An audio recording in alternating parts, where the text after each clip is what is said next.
Организатор поездки – Центр кластерного развития Фонда поддержки предпринимательства Республики. Поездка стала возможной благодаря участию в национальном проекте «Малое и среднее предпринимательство и поддержка индивидуальной предпринимательской инициативы», а также при поддержке правительства Республики Тыва и Министерства экономики. Совместное использование возможностей развития экономики нынешнего мира, стремление к общему развитию и совместное процветание. Под таким лозунгом торжественно открылся Ирлянский симпозиум. В его работе принимают участие представители деловых кругов России, Монголии и Китая. Из Республики Тыва делегация приехала из состава 18 человек в город Иран-Хот, Китая. На базе форума проходит подфорумы сельское хозяйство, транспортный коридор Китай, Монголия, Россия, туризм и коневодство. В рамках форума также проходит выставка-ярмарка, которая дает дополнительные возможности для поиска международных партнеров. В целом, охват участников составляет более 1000 человек из около 500 компаний. На выставке представлены более 700 видов продукции из Китая и Монголии.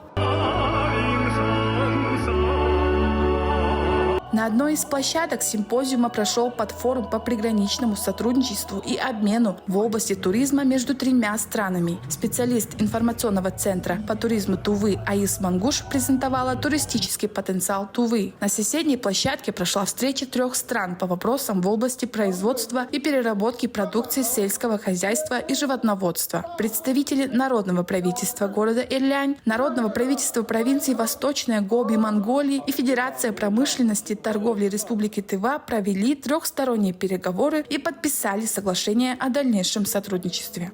Продукт, который мы должны получить от этого проекта, имеет в плане переработки в конечном итоге это в виде круп, макаронных изделий, лапши быстрого приготовления, рапсового масла и комбикормов и отрубей. В целом проект рассчитан на ежегодное хранение и переработку 51 тысячи тонн зерновых. Для этого по нашим расчетам наших возможностей и местных фермеров, и будущих потенциальных арендаторов хватает. Это в плане предоставления пользования наших земель неиспользуемых, которые мы в 2022 году 120 тысяч гектаров поставили на кадастровый земельный учет.